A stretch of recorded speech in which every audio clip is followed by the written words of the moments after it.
Hai, selamat datang di kelas Tarot dan Oracle Online. Gue Nanda Salawati. Di video kita kali ini kita akan bahas beberapa kesalahan pembaca tarot pemula. Kesalahan yang pertama adalah starting it with the wrong why. Why? Jadi, kenapa mulai membaca kartu tarot? Itu alasannya kenapa gitu loh. Jadi awalnya kenapa? Dan ada buku dari Simon Sinek, bukunya cukup oke, dan gue nggak tahu apakah ada terjemahan bahasa Indonesia atau enggak. Judulnya Start with Why. Nah, ini mulainya dari kenapa. Jadi teman-teman awalnya baca kartu tarot itu kenapa, dan ini akan menjadi satu pijakan terutama buat teman-teman yang memang membaca tarot di sosial media. Kita sekian tahun sudah mengerjakan memproduksi konten, tapi feedback yang hate speech, yang cyberbullying terbanyak adalah dari teman-teman yang menonton Tarot and Oracle Online. Tadinya namanya Queen of Sword Reading. Jadi kalau nggak bener-bener paham banget why-nya, kenapa teman-teman paham kenapa mulainya baca tarot, atau alasan terbesar, alasan terkuatnya membaca tarot itu bener-bener nggak solid, itu akan kebawa sih. Jadi start with the right why. Kalau ini contoh doang sih, kalau gue pribadi kenapa gue awalnya membaca tarot adalah gue butuh bahasan untuk penelitian. Karena gini loh, tugas akhir penelitian akademis itu kan sebaiknya, ada baiknya kita siapkan sekian semester sebelumnya. Jadi nggak yang gerubak-gerubuk yang gerusak-gerusuk cari topik apa nih, nggak gitu. Jadi penelitiannya dulu gue mulainya 2007 awal, tapi udah mulai cari bahan kajian itu udah mulai 2004. Jadi 2004 gue mulai baca tarot itu juga.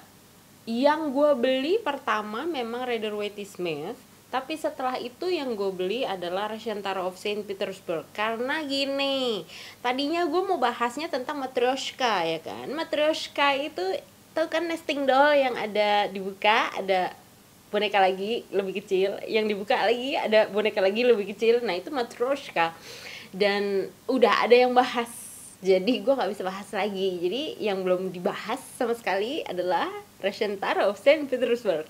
Jadilah gue beli kartu tarot itu. Jadi why-nya ini memang kacamatanya sebagai peneliti ya. Dan penelitian itu gak peduli si penelitinya latar belakangnya kayak gimana, dari budaya yang mana, dari agama apa, keyakinannya kita apa. Enggak, kita hanya pedulinya si yang buat Russian Tarot of Saint Petersburg ini keyakinannya apa gitu loh. Jadi kacamatanya dia tentang politik nih apa, keyakinan paganisme Rusia yang sebelum komunis itu apa gitu loh. Jadi banyak keyakinan paganismenya dulu bangsa Rus yang sebelum era-era Uni Soviet komunis itu juga itu ada di resapan situ. Dan Biblianya juga, Bible, Alkitabnya juga yang gue beli waktu itu, yang gue pakai bukan Alkitab yang lai yang biasa ada di toko buku, no. Jadi Biblia yang memang ortodoks yang bahasa Rusia gitu loh. Jadi karena kacamata gue sebagai peneliti waktu itu, jadi ini akan gue melihat kartu tarot di channel YouTube ini atau di online course gue juga, gue akan kacamatanya akan berbeda dari definition yang memang pendekatannya intuitif. Beda area kayaknya.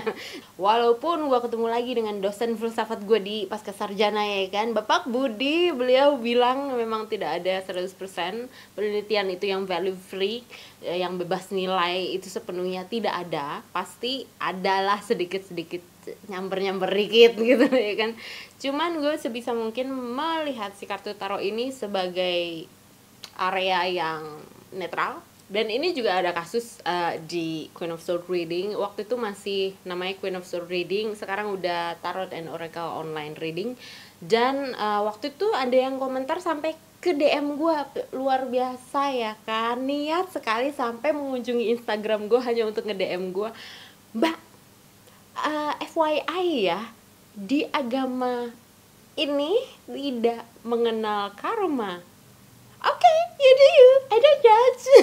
Maksudnya kalau mau ngasih tahu, oke, berarti Anda beragama ini. Oh iya, terima kasih infonya gitu. Cuman kalau misalkan kartunya yang terpampang bacaannya, oh this is karmic relationship man, ya gue baca ini ya kayak gimana ya, ya well yang kartunya terpampang ini ya terpampang ini gitu loh.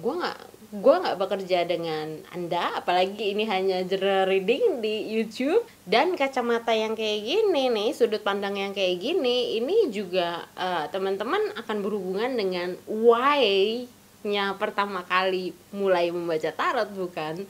Jadi kalau ini why-nya tidak solid dari awal, ini pijakannya kayak gimana, dan ini akan kebawa dengan netizen plus 62 yang niat banget sampai mengunjungi Instagram gue buat nge-DM gue, buat judging gue gitu ya kan.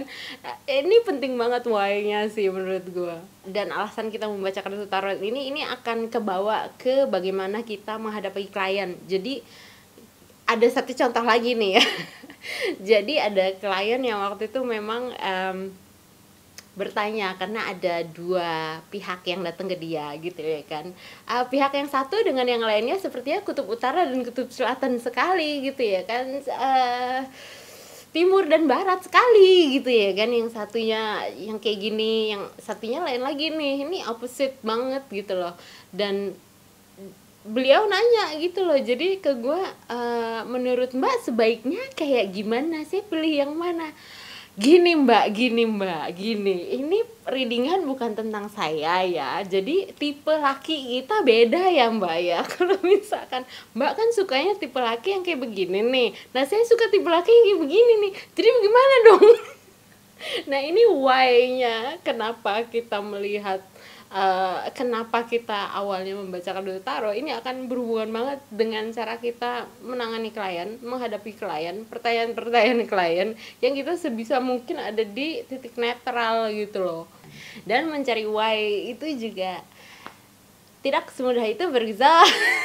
Jadi kadang-kadang ada juga beberapa kejadian yang memang teman-teman belajar dengan cara mentorship dengan pembaca tarot yang lebih senior, dan ini juga mindsetnya akan beda nih. Contoh lagi di channel ini ya, ada komentar waktu itu yang menurut yang tempat saya berguru di pembaca tarot profesional, kartu tarot harus dihafal. Ini akan ngaruh banget. Jadi yang namanya guru itu digugu dan ditiru itu bener banget gitu. Jadi mencari alasan dan cara membelajar kartu tarot itu juga itu ngaruh. Jadi kemana teman-teman belajar itu juga akan mempengaruhi alasan teman-teman nantinya akan seperti apa, atau menjadi pembaca tarot yang seperti apa, itu akan beda-beda. Jadi ini akan ngaruh banget.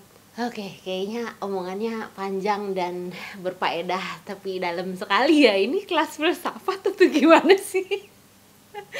Oke, next. Jadi kesalahan kedua pembaca tarot pemula adalah lupa ganti kacamata. Poin di lupa ganti kacamata ini penting banget buat dipahami dengan baik, karena ini kita akan hubungannya ke ngomongin poin nomor 4 nanti soal fee. Ini sebenarnya yang poin kedua ini adalah alasan kenapa kami memutuskan untuk mengubah dari kata konsultasi tarot menjadi tarot coaching. Jadi konsultasi itu beda gitu loh konsepnya. Jadi kacamatanya juga berbeda, dan kami kan juga ini satu tim ya. Jadi ini kacamatanya perlu diganti. Sebagai apa nih gue membaca kartu tarot ini nih? Jadi kalau misalkan teman-teman di luaran sana menemui yang kata-kata kayak konselor tarot atau konsultan tarot, nih no judging ya. Dan gue harap juga komunitas di channel ini juga no judging sama yang di luaran sana. Jadi kata konselor itu akan beda. Konselor itu akan berhubungan dengan law and regulation, jadi hukum dan perundang-undangan. Karena yang namanya konselor itu harus licensed dan license-nya diterbitkan oleh satu lembaga negara. Yeah. Nah, ini alasan kenapa gue tidak menyebut diri gue sendiri sebagai konselor tarot, karena gue gak punya license yang diterbitkan lembaga negara sebagai konselor tarot. Gue punya license diterbitkan negara, tapi sebagai pilot. Jadi ini beda nih, license-nya beda. Terus ngomongin soal license, ya kan, gue mengajar di sini, mengajar tentang membaca kartu tarot di sini. Gue nggak bisa, walaupun ngomong-ngomong soal license, gue ada diterbitkan instruktur gitu ya kan.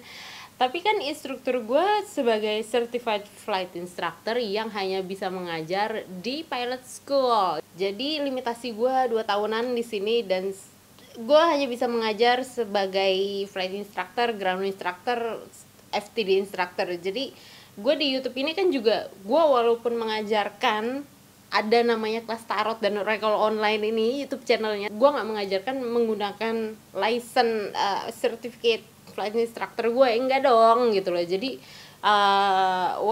gue nggak bisa juga disebut sebagai instruktur tarot sih sebenarnya. Next adalah sebagai coach nih ya. Nah, ini mungkin teman-teman yang beberapa kali nanyain soal personal reading. Ini ada beberapa bulan yang personal reading beneran kita tutup, karena waktu itu gue sedang mengambil kelas coaching dan memang accredited, jadi terakreditasi gitu loh. Jadi pada akhirnya kami mengubah dari konsep tarot counseling menjadi tarot coaching. Ini karena ada prosesnya dulu gitu loh, jadi nggak semudah itu bergesoh gitu loh. Jadi kan ini memang accredited, limitasinya memang online coaching and therapy dan psychic tarot coach. Jadi ini ada beberapa bulan kemarin yang benar-benar kita off personal reading ya, ini proses ini gitu loh, karena kami nggak mau yang ngebuka yang per sesi personal reading yang entahlah dari mana sosial media, terus abis itu nggak ada kredibilitasnya karena ini as per company, as per business entity gitu loh. Jadi kami juga mau bertanggung jawab di sini, dan ini juga kacamatanya sekarang menjadi coaching gitu loh. Walaupun gue di channel kelas tarot dan oracle online ini gue berbicara sebagai scholar, sebutlah scholar, karena definisi scholar itu kan orang yang meneliti dan menerapkan apa penelitiannya. Jadi di channel ini akan kacamata gue berbeda dengan saat gue membuka personal reading dan sedang sesi personal reading. Dan ini yang menjadi salah satu kesalahan pembaca tarot pemula, karena kadang-kadang nyerempet ke area advice atau rekomendasi. Jadi advice dan atau recommendation itu sebangsa counselor, sebangsa coach, sebangsa scholar bisa memberikan advice dan atau recommendation. Nah, tadi kita udah panjang kali lebar kali tinggi kan ngomongin soal counselor, instructor, coach, dan scholar. Ini yang 4 role ini bisa memberikan advice dan atau recommendation. Oke, jadi ini yang agak kacamatanya gak diubah dulu. Tapi ada yang namanya consultant. Jadi konsultan tarot itu ada yang memang tidak membutuhkan ijazah atau kredibilitas dari satu lembaga negara, license-nya tidak ada, juga bisa menjadi konsultan tarot. Tapi ada limitasinya. Feedback yang diberikan hanya bisa sebatas suggestion, ide, opini, masukan. Nggak bisa ke area advice atau recommendation, karena memang ada kategorinya tersendiri. Moga-moga ini intinya paham ya antara advice, recommendation atau suggestion. Oke, jadi ini ada 2 hal yang berbeda nih. Ini di area mana nih? Dan gue harap dari awal banget ini pembaca tarot pemula juga sudah mengerti ini batasannya masing-masing di mana nih areanya. Oke, lanjut ke kesalahan ketiga dari pembaca tarot pemula adalah hoarding. Tarot card hoarding. Udah ada sih, pengen beli lagi aja. Cakep kartunya soalnya. Ya wih, bentar. Jadi kami juga kadang-kadang kayak gitu ya. Jadi Ya you do you lah, I don't judge, karena kami juga begitu kadang-kadang. Tapi ini juga yang jadi keingetan soal Sean Cannell. Sometimes it's not about the width, but it's all about the depth. Jadi bukan horizontal tapi lebih ke vertikal. Jadi sedalam apa kita mendalami makna tarot itu dan jalan cerita dari bacaan kita.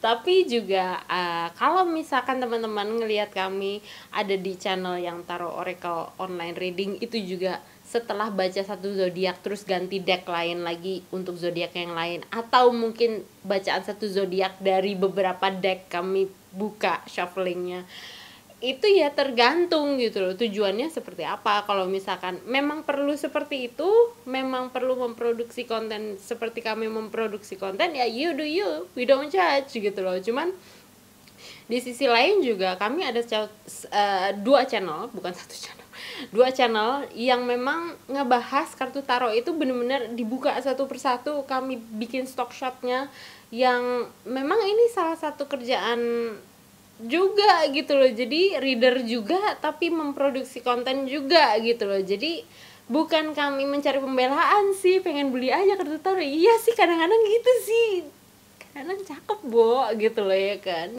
Tapi ya balik lagi ya, masing-masing orang akan beda nih.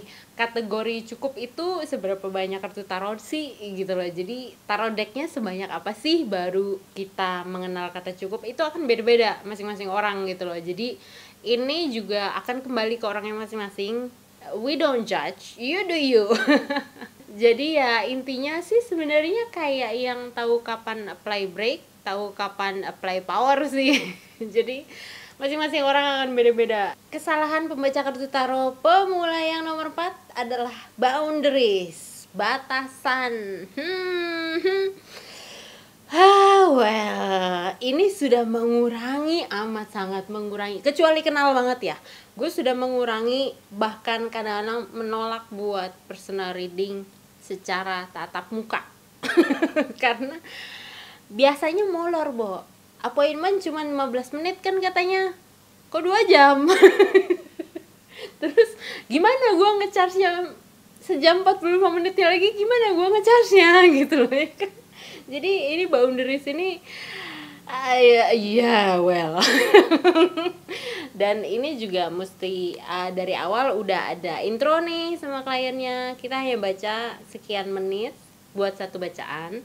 Kalau molor ini paymentnya gini ya. Nah ini boundaries yang kayak gini kadang-kadang lupa. Terus juga boundaries lagi adalah ada beberapa klien yang gue tolakin karena dia nggak mau online, karena dia mau pegang kartunya. Ya nggak bisa disalahin juga sih sebenarnya. Ini juga informasi ke klien yang nggak terlalu banyak terdengar di masyarakat, kalau nggak semua pembaca kartu tarot itu mau kartunya dipegang-pegang. Apalagi ada perkara Miss Rona ya kan, pegang-pegang aja 5 feet apart gitu loh ya kan. Jangan, nggak usah salaman, nggak usah pegang-pegang, nggak usah kartu tarot gue dulu pegang-pegang. Ini jadi juga banyak klien yang memang pengen banget buat ketemu langsung dan pengen pegang, jadi nggak bisa. Kalau misalkan nggak bisa ya bilang nggak bisa gitu loh. Jadi kalau misalkan pengen banget, ada batasannya dari awal sudah di intro. Kasus boundaries yang selanjutnya adalah underpriced atau overpriced. Nah ini kami udah mengurangi banget buat booking appointment secara manual, dan ini sudah tadinya melalui Shopify dan sekarang melalui MV, dan ini mengurangi load pekerjaan kami yang orang-orang yang buat teman-teman yang nge-DM-in via sosmed atau ngirim email ke kami yang buat nanya ada appointment tanggal segini jam segini, abis itu begitu tanya fee-nya berapa, abis itu kita di ghosting. Agak mengurangi load kerjaan sih sebenarnya. Jadi akhirnya kami memutuskan buat pakai pihak ketiga, dan ini juga akan beda nih karena waktu itu kan juga kami itu ngulang gitu loh. Jadi ini kacamata gue sebagai scholar dan sebagai coach ini nggak bisa nih disamain dengan sekian tahun lalu yang gue hanya sebagai konsultan yang belum meneliti belum ada sertifikat coach, ini nggak bisa nih. Jadi kalau misalkan teman-teman ngelihat secara internasional, tarot reader itu at least 100 US dollar per reading. Kadang-kadang cuma teks doang. Kadang-kadang nggak zoom call, kadang-kadang nggak video call. Jadi ini akan ini sudah mulai mengurangi load kami. Jadi untuk booking appointment langsung di appointment.alfayurika.education. Ini mengurangi load kami karena begitu bikin appointment tanggal sekian, jam sekian, abis itu tahu rate-nya berapa, abis itu ghosting itu kayaknya Next ada boundaries lagi soal consent letter.